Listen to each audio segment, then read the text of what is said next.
Boa noite, pessoal. Boa noite a todos, a todas. Vou chamar aqui o Rafael da Ibirá Organização para conversar um pouco com a gente.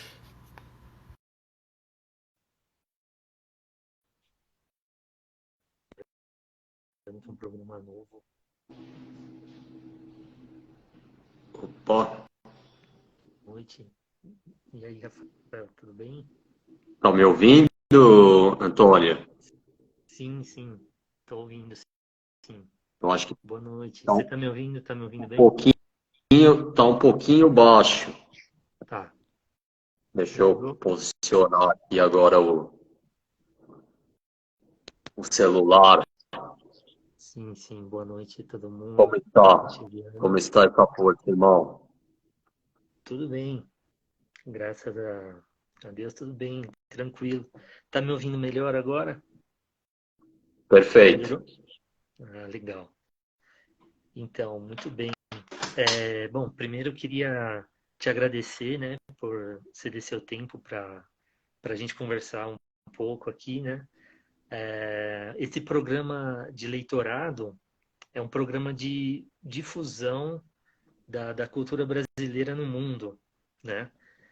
E é um programa que é muito recente, né? Em alguns países, né, que não fazem fronteira com o Brasil, como é o caso do Equador, né? Então, para quem não me conhece, eu sou Antônio, né?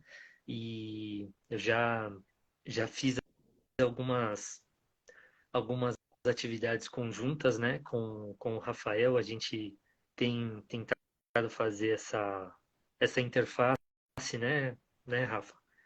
Com diferentes saberes, né? E, e nesse momento agora, né? Eu estou iniciando aqui com o pessoal essa série que a gente vai chamar de Além do Brasil, que é justamente para tratar essa palavra, né? Do além em língua portuguesa, que geralmente significa, né, essa superação de barreiras, né? Superação de fronteiras físicas, né? Mas que também é uma palavra muito própria do português, né? Se a gente vai traduzir para outras línguas, né? Beyond ou allá em espanhol, né? É, às vezes não tem o mesmo sentido do português, que também dá um significado de transcendência também, mais espiritual também, né? Do além mesmo, né? Quando a gente personifica o além, né? Muito interessante. Aí por isso a gente pensou nesse nome também, né? E então, Rafa, eu quando cheguei aqui faz 2 meses que eu tô aqui, né? Faz pouco tempo. Eu distribuí para alguns parceiros daqui, né? Para a embaixada brasileira, né? É, aqui em Quito, para o Instituto Brasileiro Equatoriano também, que é o principal ponto, né, focal de promoção da cultura brasileira aqui, né, e agradecer a todos que estão entrando, né, na conversa, né. É, é muito interessante como o pessoal gosta desse tipo de iniciativa. Só para te dar um exemplo aqui, o Equador também exporta muitas espécies de banana, né? É um grande exportador de banana, várias espécies diferentes, né? Tem aquele consumo das espécies que são mais parecidas com a banana da terra, né? Que tem uma cozinha mais salgada para o nosso paladar brasileiro, né? E tem também a banana que tem aquele paladar mais doce, né? O plátano, né? E então assim se produz muito e às vezes não se sabe o que fazer com as folhas de bananeira, por exemplo, né? Só para te dar um exemplo aí de como esse tipo de debate, né? Também com países próximos, né?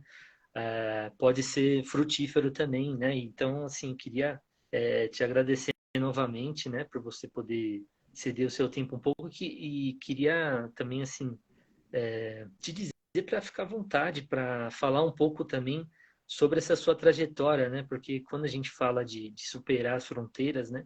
A gente fala geralmente desses intercâmbios, né? Que são tão importantes na nossa formação, né? Como pessoas, né? Como humanos, né? E você é uma pessoa que tem, né? Já viajou bastante pelo mundo, né? É um brasileiro que é com certeza um cidadão do mundo, né? Já esteve em vários continentes, né? E assim, eu queria que você, se possível, contasse um pouco como que essa sua trajetória em diferentes países foi importante para você conceber também os seus projetos, né? Para você poder conceber a Ibirá, por exemplo, né? Então, assim, uma gratidão imensa poder estar conversando com você, né? A gente tem uma amizade muito legal e é uma honra poder te ouvir aí, amigo. Gratidão, Antônio, a todos presentes, uma ótima noite,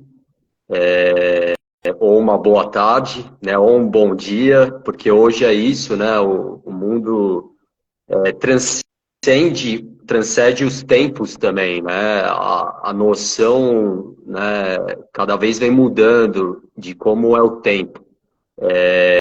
Então é sempre uma alegria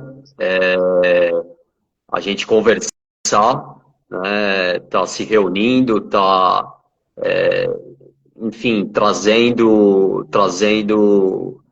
compartilhando mesmo, né, do que, né, de reflexões, de ações, de diferentes posturas, né, de diferentes comportamentos, interações também com a realidade.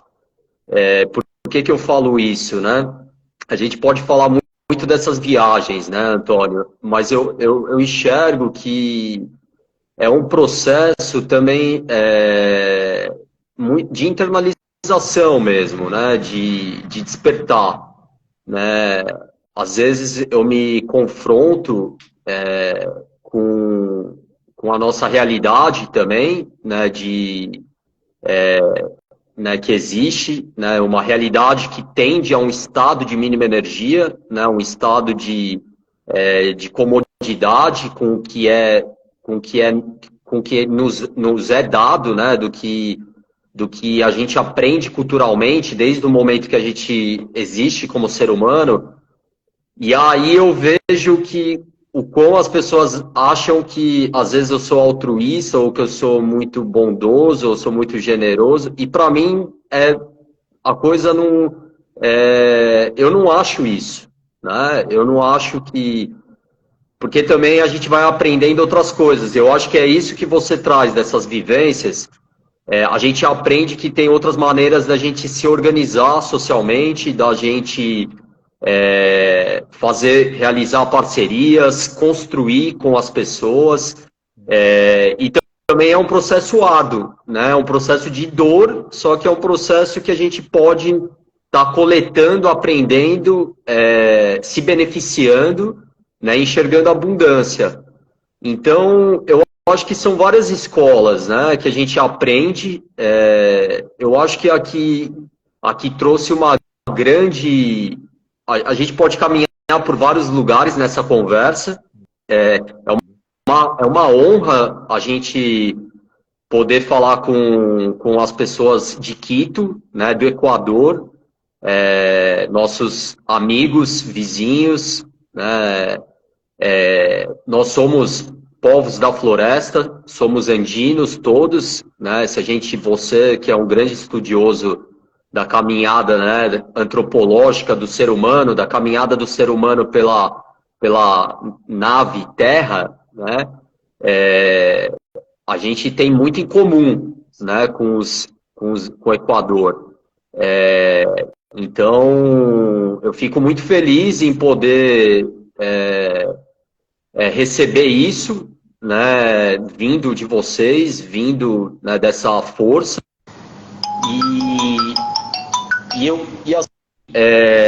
A Ibirá, ela nasce, né, Antônio, Eu acho que com essa inquietude, né? Com uma inquietude a gente busca, ainda na nossa sociedade, a gente busca muito, tem essa individualidade, né? A gente fica com muito medo e a gente, né, tem vários desafios aí para a gente enfrentar, mas é muito solitário, né? Tudo que, né, isso por conta do nosso sistema acaba gerando uma solidão e a gente não consegue praticar a nossa solitude, né? A gente não consegue praticar, enxergar a abundância, enxergar essa transformação contínua, né? E através disso buscar a prosperidade. Então, eu também comecei, Antônio, a partir, né, desse momento, a compartilhar um pouco mais de perto também, né, a Ibirá, os desafios, né, o nosso crescimento, que depende de todo mundo estar ativamente, né, se libertando, despertando também.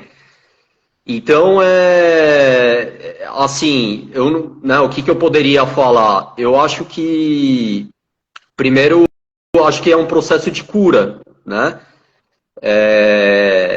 O que a gente pode falar da floresta?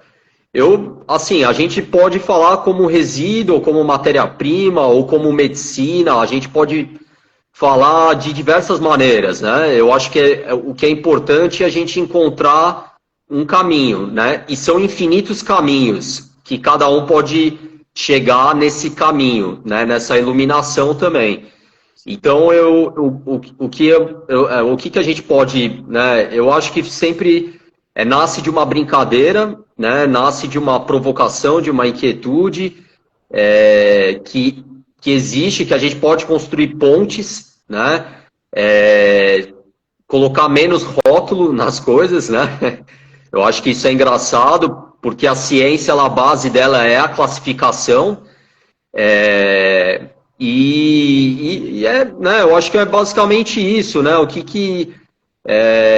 Né, eu acho que daí você me pode colocar mais as provocações, mas o que a Ibirá para mim é um espírito, né? Um espírito vivo, né? Um espírito ancestral. Ele pode ter qualquer outro nome, né? Para cada um pode ter um nome diferente. E o que eu tento cultivar é isso, né? Que cada um encontre esse espírito, né, da floresta, esse espírito da gente enxergar abundância, enxergar ciência, enxergar produtividade, né, e enxergar a vida com outro ritmo, com outro tempo. Até recentemente, Antônio, algo que muito, né, sempre desde criança me encantou foi a medicina, né? Só que daí eu fui caminhando para... A gente já teve essas outras conversas em outros momentos, mas para quem não sabe, né, daí eu fui caminhando para a engenharia, né? E a engenharia a gente brinca com o tempo, né? A medicina também. Eu acho que tudo que o ser humano busca, né, em estudar, né, em entender a racionalidade de tudo isso, é o tempo, né? Como é que o tempo pode ser saudável para nós, né? Então, como é que eu consigo tornar sustentável algo que é insustentável, que é o que a Ibirá tenta fazer, na verdade, né? Eu acho que é muito difícil a gente falar em sustentabilidade, né, como algo ideal. Não existe isso, né? Existem os processos, né, para a gente mudar, equilibrar esse tempo. Então, quando a gente fala de tempo, a gente está falando de equilíbrio, né? A gente está falando existem perturbações, existe a adversidade, e aí a gente precisa lidar com tornar aquilo sustentável. E quando a gente fala de adversidade, a gente está falando de dor, né? De lidar com a realidade, né? E lidar com a realidade é entender que está tudo bem também, né? Nesse processo, né? Haverá concordâncias e haverá discordâncias pelo lado racional. Mas existe uma pureza intrínseca ali, né? Que é essa pureza da gente encontrar o que nos conecta, né? O que é comum a todos, né? Nós, seres. Então, eu acho que a gente pensar...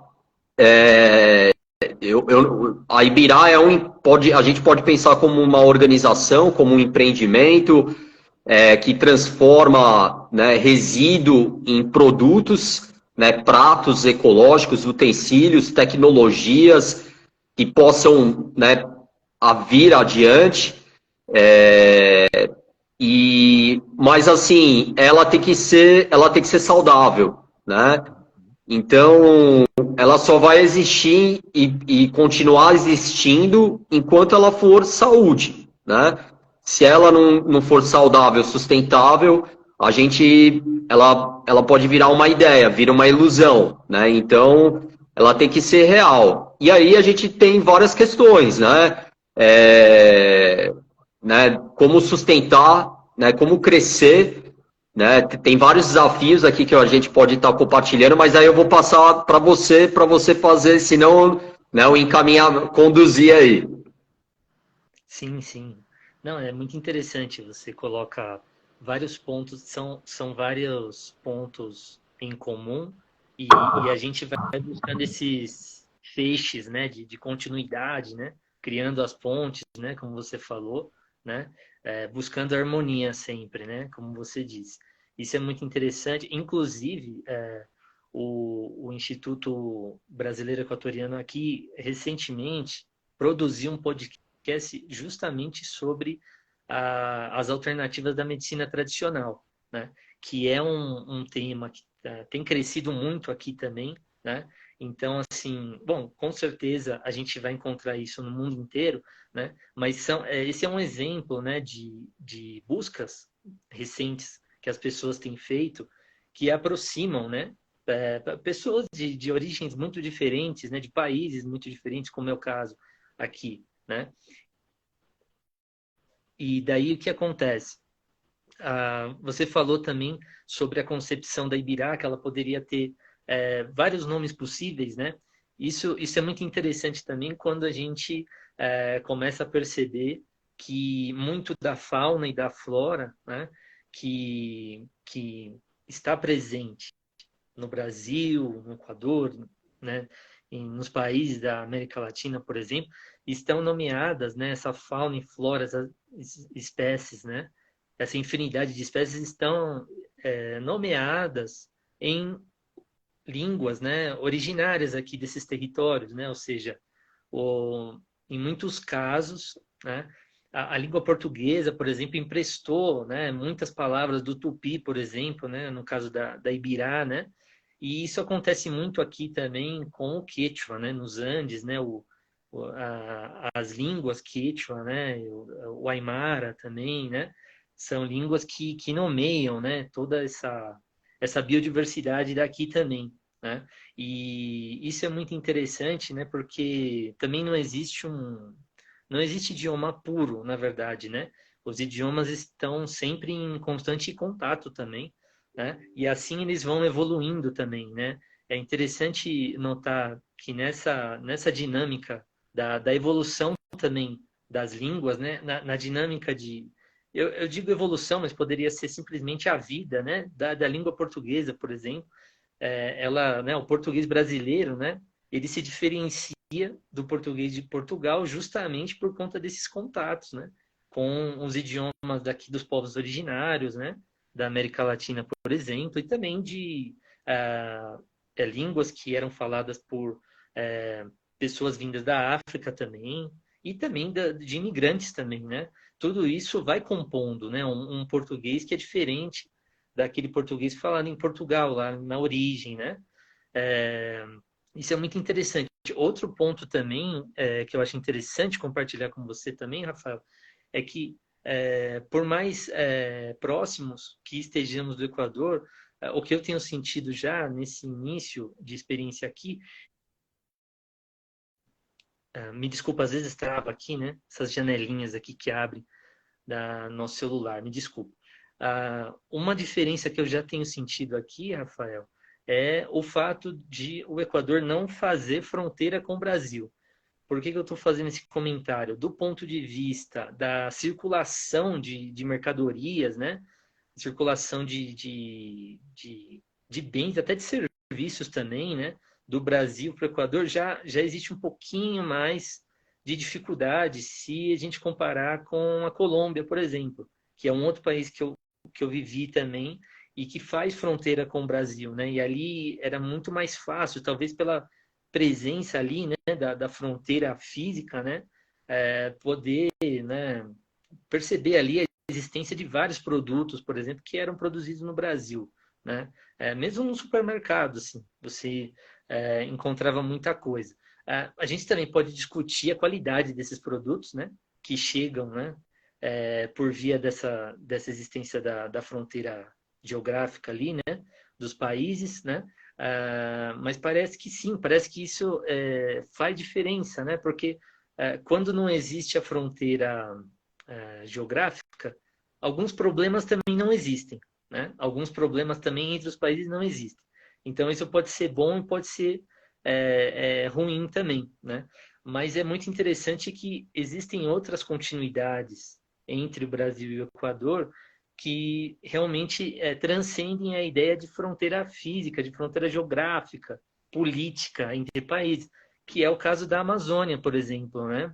Então, querendo ou não, existe uma continuidade, né, do bioma amazônico, né, desde o Brasil até o Equador, ou ao contrário, né, desde o Equador até o Brasil, dependendo do ponto de vista aí, né, algumas pessoas vão dizer que aqui seria a origem da Amazônia e vice-versa, né?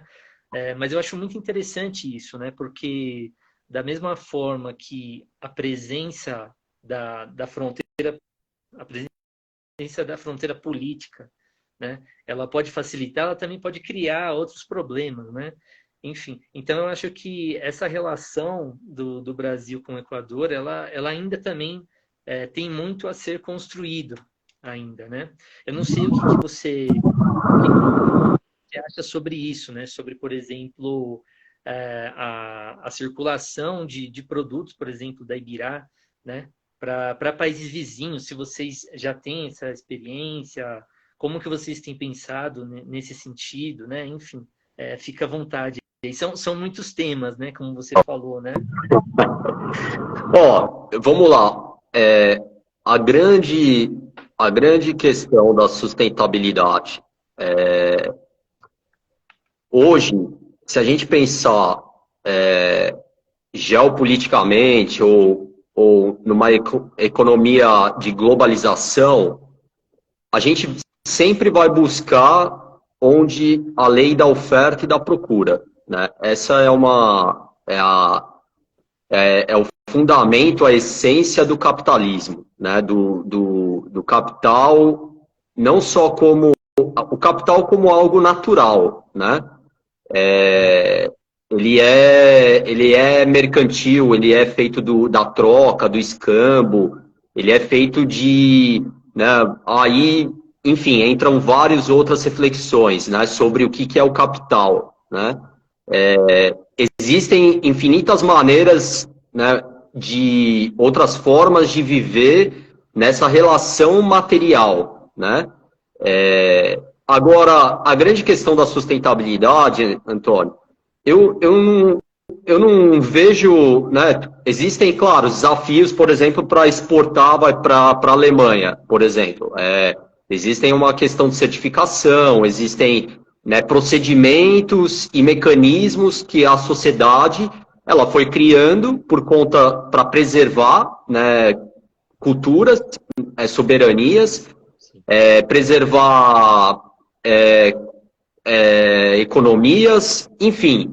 O ponto que eu quero chegar é o seguinte: hoje, lógico, para a Ibirá continuar, que forma que a Ibirá vai existir?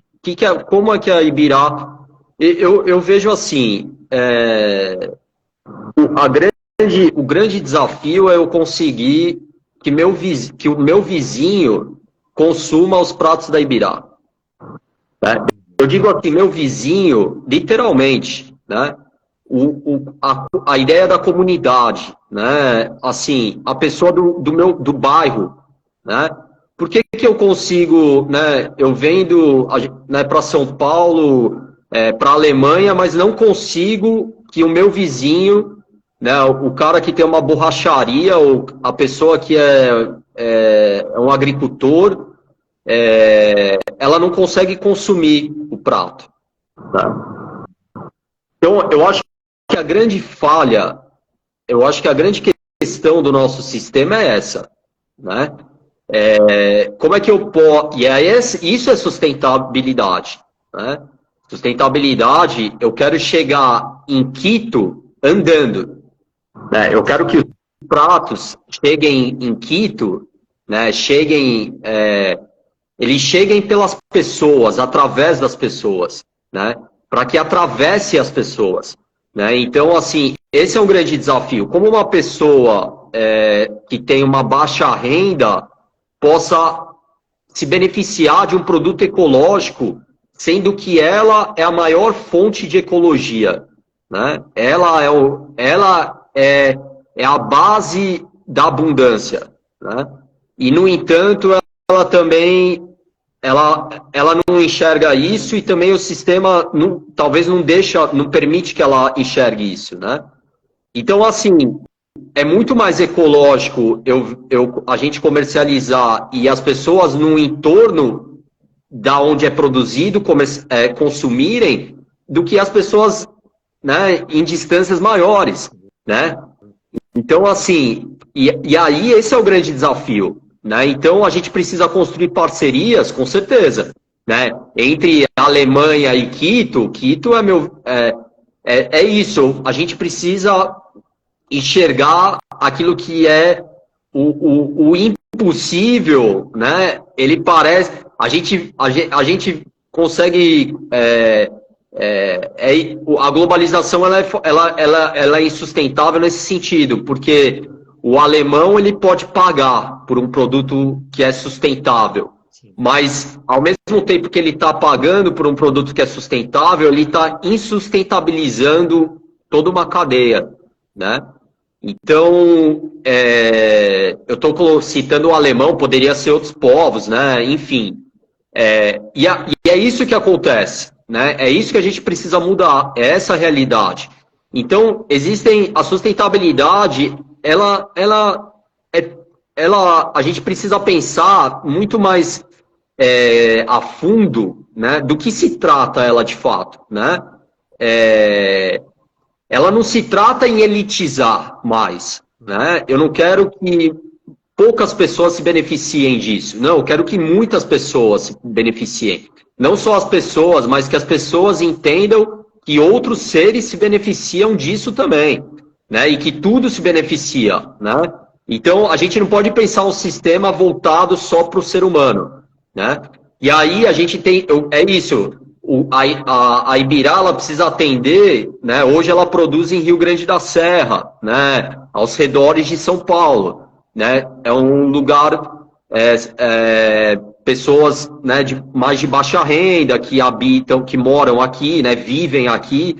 Então, assim, o que a gente tem que fazer? Construir essas pontes com as organizações, com o terceiro setor, com o poder público, com o poder privado, que aproxime a Ibirá e consiga comercializar e oferecer, né, suprir, né, as pessoas que estão no entorno dela, né? E as pessoas que trabalham na Ibirá também precisam consumir a Ibirá, né? Então, assim, essa é a diferença, né?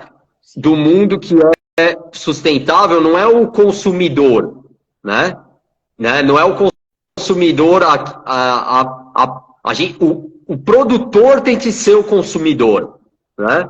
Então, eu acho que a gente tem que pensar nesses caminhos, né? Até recentemente, a Ibirá, a gente fez, né, uma parceria com uma organização grande, né? E eles têm um programa né, um programa muito interessante, uma iniciativa fantástica, que eu acho que caminha, né? A gente pode entrar em vários méritos aqui sobre a questão da organização em si. Eu acho que toda a organização, assim como o ser humano, tem vários desafios para enfrentar, para estar sempre superando, né? Tem conflitos, né, que é inerente à existência, mas ela está com uma iniciativa muito interessante que entra muito ao encontro disso que eu estou falando, que é o quê?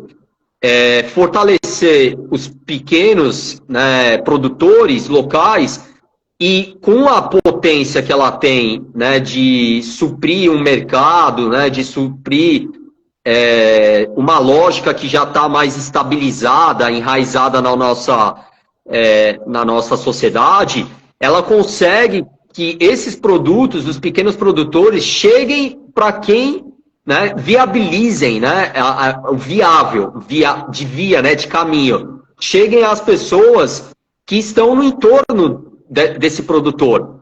Né, porque não adianta nada você ser produtor de cogumelo e você só conseguir, só as pessoas que comem no restaurante X, né, que vão pagar não sei quanto, né, muito caro, vão conseguir consumir o cogumelo. Então, eu vivo essa realidade. Eu vivo a realidade onde pessoas produzem aqui alimentos muito bons, só que ela não consegue atender o mercado local, né? Seja por uma questão do mercado local ele ser de baixa renda, seja porque existe uma procura, né, uma oferta melhor no mercado externo. Então, assim, se a gente não mudar isso, não adianta nada, não adianta. Então, vai gerar dor para muita gente? Vai. Muita gente, é muito dolorido esse processo, né? É um processo de regeneração, é um processo de cura, né? Então, a conscientização de nosso povo tem que ser maior, com certeza, né, Augusto? Eu acho que é isso, né? A gente precisa, mas a gente precisa fortalecer o que a gente cultiva aqui internamente, né? O que está Então é diminuir a logística, diminuir desperdício, né? Quando a gente fala, a gente diminui perda, né? Tudo isso é sustentável, né? A gente não é que o sustentável é um caminho, é que nem a educação, né? Ela forma pensadores, né? A gente está formando, a sustentabilidade é isso, é uma formação de caminhos, né? De possibilidades. Então, Antônio, eu acho que assim, eu fico muito feliz. Nossa, às vezes né, as pessoas falam, nossa, outro dia, né, as pessoas na rua, assim, já chegou, né, os pratos, eles vão voando, né, as folhas, elas vão levando o vento, né, e é isso que é bonito, né, da sustentabilidade, que hoje eu me sinto muito enraizado, né, eu vejo, saudações, Edson, sergipanas, sergipanos aí, saudações aos ancestrais aí também, ao Edson. O Edson também é um grande, ele é um grande fomentador, o Antônio. O Edson é uma pessoa aí, um grande espírito aí, humano e um grande espírito nessa terra. Então, Antônio, eu acho que é isso. As pontes, elas precisam ser criadas, mas a gente tem que criar pontes que nos tornam esse único corpo. Porque quando é muito distante, existe uma lacuna muito grande, existe um gap, né? Algo que é muito... E aí é muito louco, porque eu fui começar a refletir sobre... Porque quando a gente fala de ancestralidade, de origem, para mim não é quem veio primeiro, né? E sim, é o que veio antes de mim, né? E assim, o que seria algo que vem antes de mim? Seria aquela energia, né? Que é antes de eu nascer e que ela continua viva, né? Então, quando a gente entende essa ancestralidade, a gente diminui os caminhos, a gente encurta, onde a gente vê às vezes escassez, a gente pode enxergar abundância, né? Então, eu acho que é isso. Eu fui entender isso, eu fui aprender, né, com outros povos, com outras maneiras de pensar. Claro, isso me trouxe muita dor nesse processo.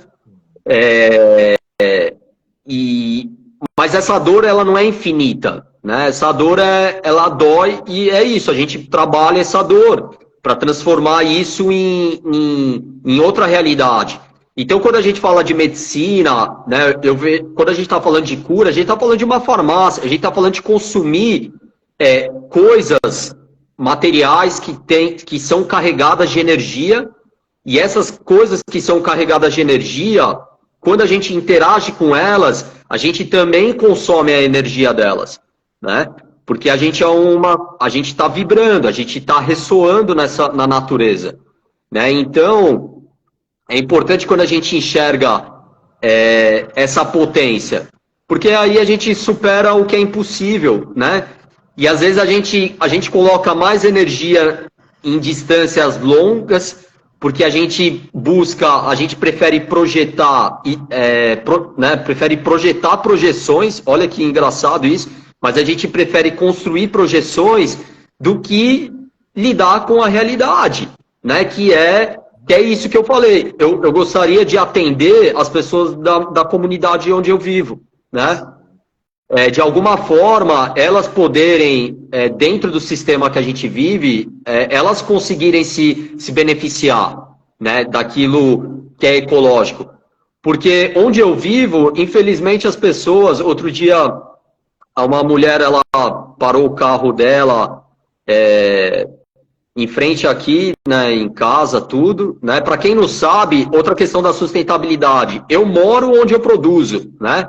Então, onde vocês estão vendo aqui atrás, aqui é minha, né? Eu acho que tem que ser muito claro, né, Antônio? Porque as pessoas, eu acho que elas estão enxergando uma outra Ibirá, sabe? E aí eu quero mudar essa perspectiva da Ibirá, né? Eu como ser humano, né, lidando com essas dores, assim como a gente não só como ser humano, mas a gente é vida, a gente precisa se despertar. Então, eu moro onde eu trabalho. Não é um home office, não. A gente produz aqui, onde, né, vocês estão vendo aqui atrás de mim, né, lógico, existe essa conexão, essa virtualidade, mas uma outra questão da sustentabilidade é essa. Então, conseguir produzir localmente, né, então, pode ser um artesanato, pode ser, né, a maneira que a gente coloca isso, não importa. O importante é a gente produzir, né? Eu acho que eu tenho uma questão identitária muito com a questão de manual, sabe, Antônio? Para mim, mexer nas coisas, manipular, sentir a energia, né, é algo, para mim, fundamental, né? Não só intelectualmente, né, mas a potência da mente está na nossa mão também, né? Esse tratamento, ele está na nossa mão. Então, hoje, Antônio, é isso, né? Você conhece aqui, a gente, né, já passamos, né, a Ibirá, já passei por vários lugares, várias entidades, várias organizações, cada uma tem um atrito diferente, não são feitos de conflitos, né? Eu não enxergo o problema, mas são conflitos e a gente lida com conflito, né? Eu hoje lido com a justiça, com a balança, com o equilíbrio. Então, o importante é isso, produzir, né? Hoje a gente produz, né? Eu produzo onde, né, eu moro, as pessoas que trabalham aqui também, que produzem aqui, elas moram ao redor. E é isso, né? E aí, com o tempo, eu vou conseguindo também, a gente vai conseguindo com que as pessoas que vivam, né, no entorno aqui também possam consumir isso, sabe? Porque eu acho que esse é o caminho da sustentabilidade. E aí, criando essas pontes, essas pequenas pontes até chegar em Quito, né? Até chegar na Alemanha, até chegar na Mongólia, até chegar no Japão, né? É feito de pequenas pontes, né? E tem que ter muita paciência, Antônio, né? Eu acho que o que a gente vê muito, né, essa corrida da sustentabilidade, porque é assim, né, eu acho que eu estou até me estendendo, mas só para colocar aqui o raciocínio, a gente vê, né, o ser humano ele pensa no planeta como algo único, certo? A gente enxerga, né, que o planeta, né, a gente vê como algo único, né? Quando a gente enxerga o planeta, né? Diariamente, no cotidiano, a gente está mais pensando no nosso ego, por conta, né, do sistema que a gente reproduz, né? Então ele é fruto daquilo que a gente gera, né, diariamente. Só que o que acontece? Quando a gente está enxergando, né, o nosso indivíduo, né, esse indivisível, a gente quer que esse recurso, que a gente seja infinito, né? A gente lida muito, é difícil a gente lidar com a finitude, né? Com os processos, lidar com com o falecimento de um ente querido, ou lidar com a perda de um bem, ou lidar com um dano material. Então, tudo isso faz parte dessa composição, né? Do que é a sustentabilidade. E aí, diariamente, o que eu tenho meditado, refletido, é como lidar com essas mortes, com esses ciclos, né? Porque eles acontecem, é um fluxo constante, né? Então, eu acho que a gente busca sempre expandir, né? Não, a gente quer crescer, né? Crescimento, expansão, né? Dependendo, para algumas pessoas é sinônimo, né? Então a gente quer expandir, né? Expandir. Só que às vezes, quanto mais você quer expandir, mais você precisa alimentar, né? Essa projeção, né? Da expansão. E aí a gente quer, porque, né? Isso né? Eu estou crescendo e estou. Eu vejo, Antônio, que assim. A gente busca ser. Então, assim, a gente enxerga esse planeta, né, como algo, né, um corpo. Mas, no entanto, o que acontece hoje? A gente percebeu que esse consumo ele tem acelerado, né? É que as nossas relações, o descarte, né, o desperdício, a gente gera mais desperdício, né? Mesmo a gente encontrando a finitude desse corpo, planeta, a gente continua gerando desperdício dele, né? Desperdício dele sobre ele, né? E aí, o que acontece hoje? Hoje a gente quer desacelerar essa lógica, né? Só que continua sendo uma lógica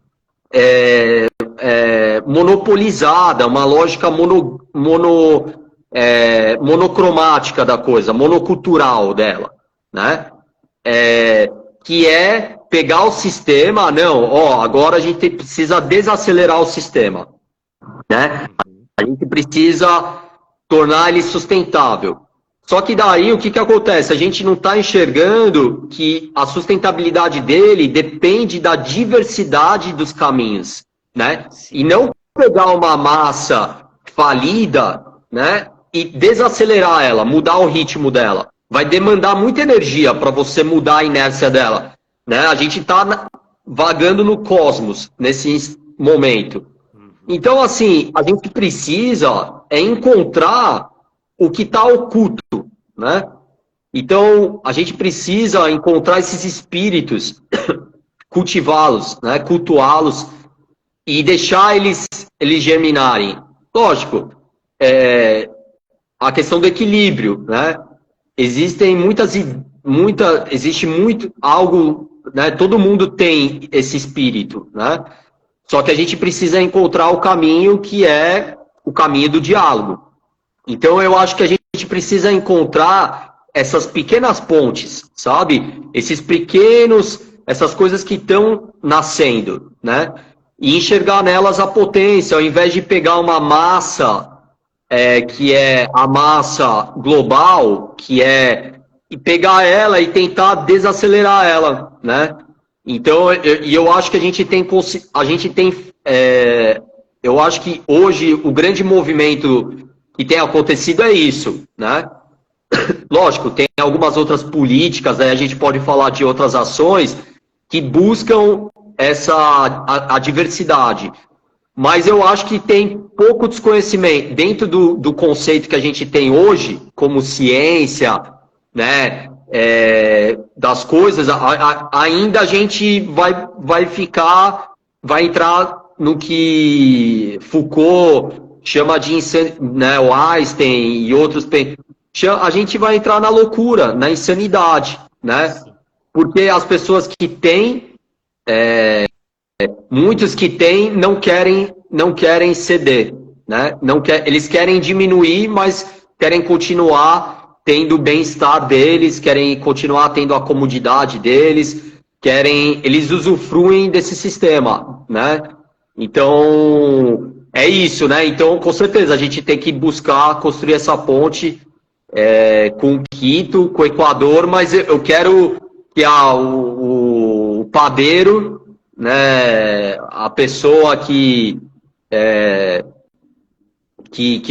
a pessoa da oficina aqui do lado, ela possa entender que pode ser produzido algo e que ela possa consumir isso, né? Ela não precisa, né? Porque a gente consome o que é barato e o barato tá ficando muito caro. É isso, né? Faz tempo, né? Com certeza. Deixa eu fazer um comentário, Rafa, com base no que você falou.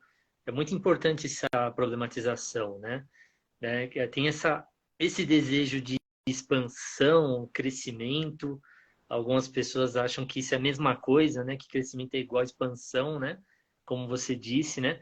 Mas isso se confronta geralmente com a ideia desse desenvolvimento local, o desenvolvimento ali dentro de um território, né? Como você está dizendo, né?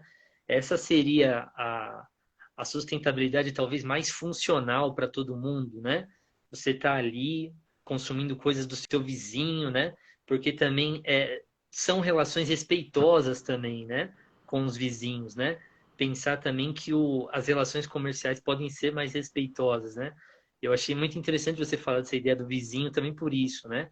E, de fato, eu queria colocar um questionamento, né? Porque, assim, você acha que, talvez, pelo fato de nós sermos países que temos esse histórico muito exportador, talvez por isso também existe uma dificuldade ali de câmbio, né? De mudança de mentalidades, né? Porque a Ibirá trabalha muito com essa reeducação também dos seus consumidores, né? Também, né?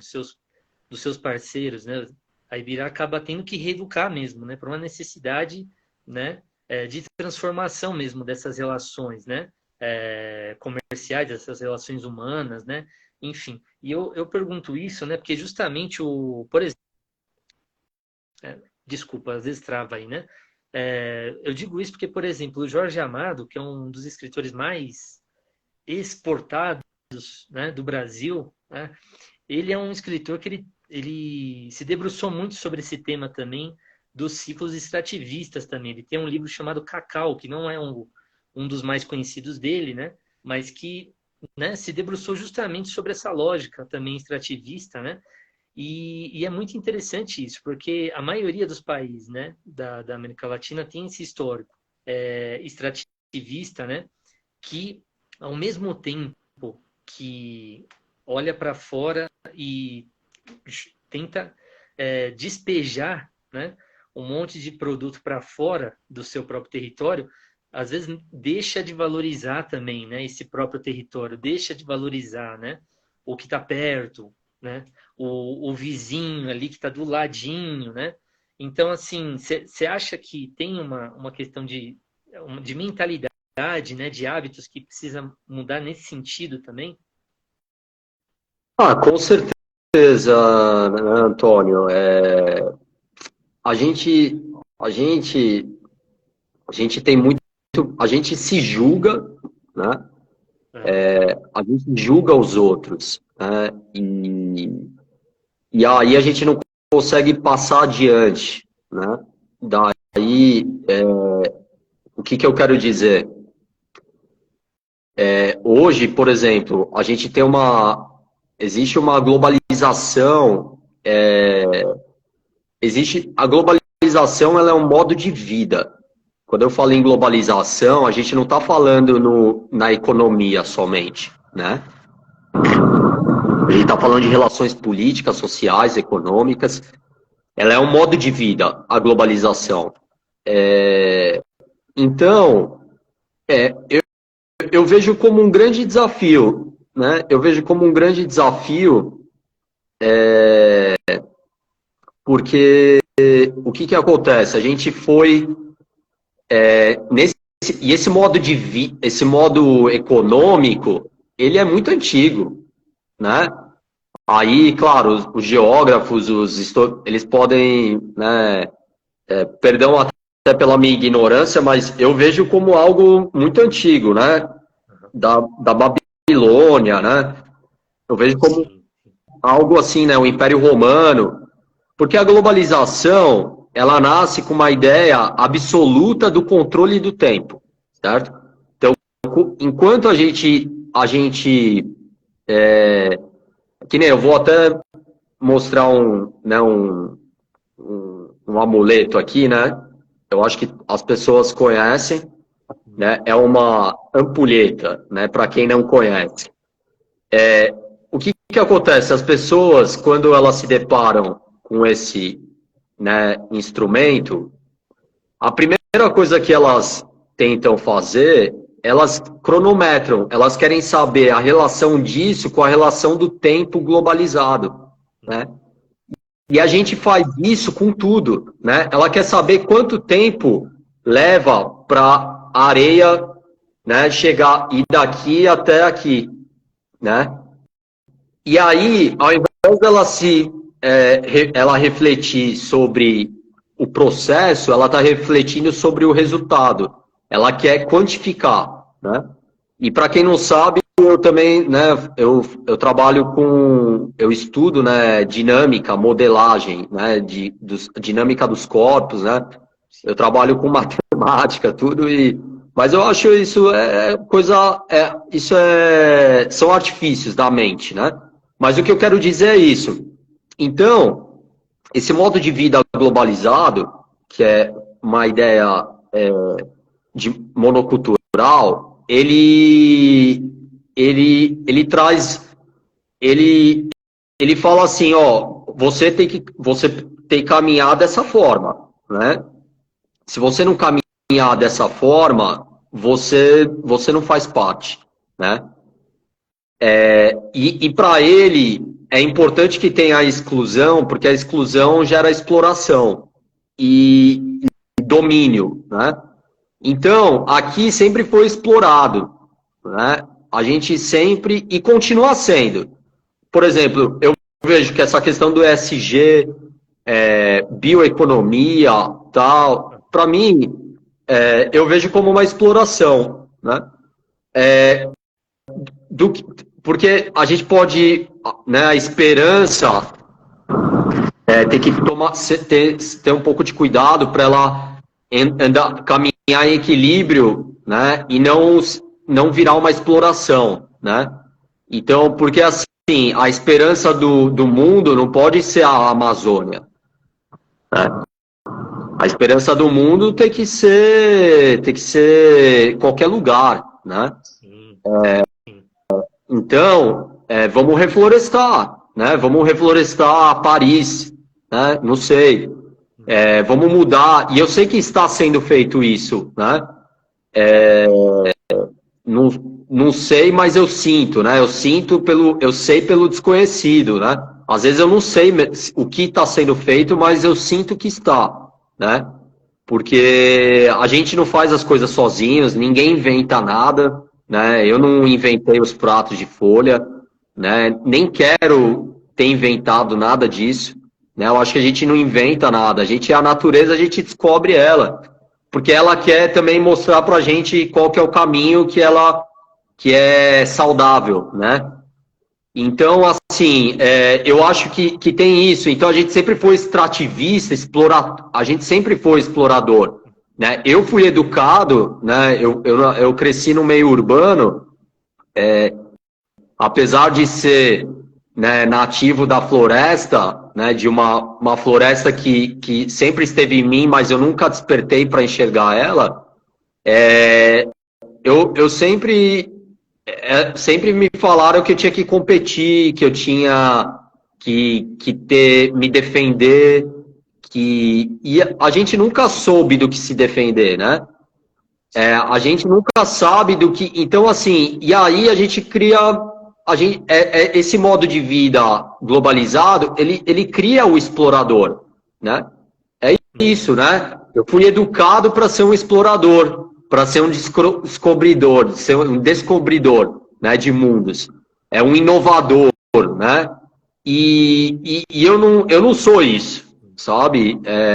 Então eu acho que a gente precisa mudar. Essa é a maneira que a gente tem que mudar de pensar, né? Que é um choque. Aí a gente vai dar um choque de realidade no mundo, né?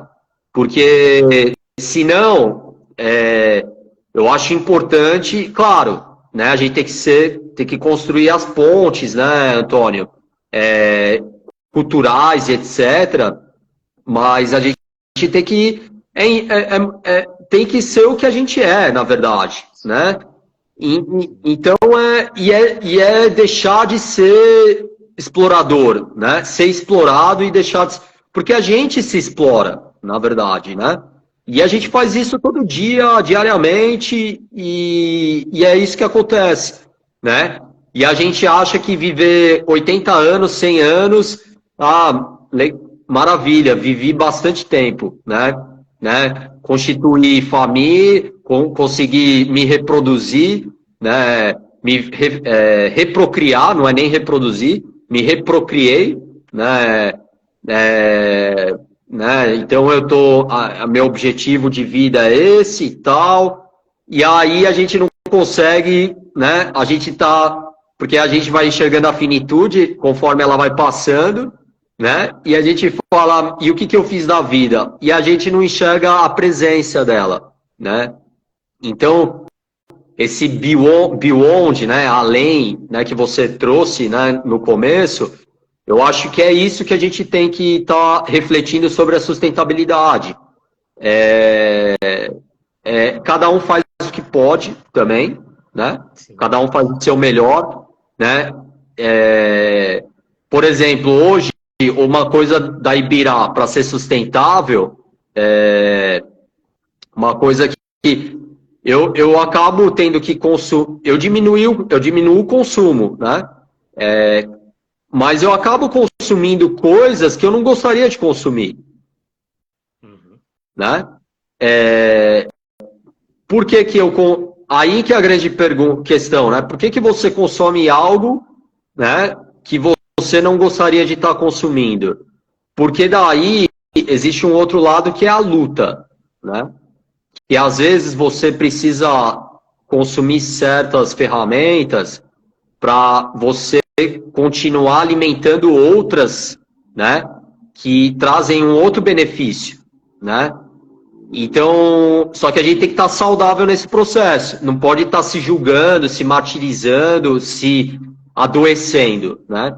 Então é isso, né, Antônio? Eu acho que a gente tem que buscar encontrar esse equilíbrio. Várias pessoas vão passar no seu caminho, no nosso caminho, né? A gente, várias pessoas, vários seres, a gente não precisa, a gente tem afeto por elas todas as que passaram pela Ibirá, passam aqui, que eu dou bom dia na rua. Outro dia eu fui conversar com uma mulher no metrô, ela ficou assustada.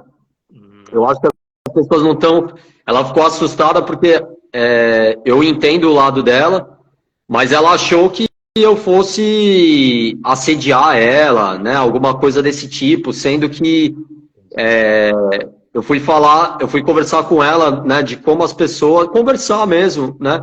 Que as pessoas elas estão muito fechadas, né? e ela se sentiu até ameaçada, né? E aí eu pedi desculpas e me afastei, porque, né, a pessoa, ela tá, claro, ela lida diariamente com a violência,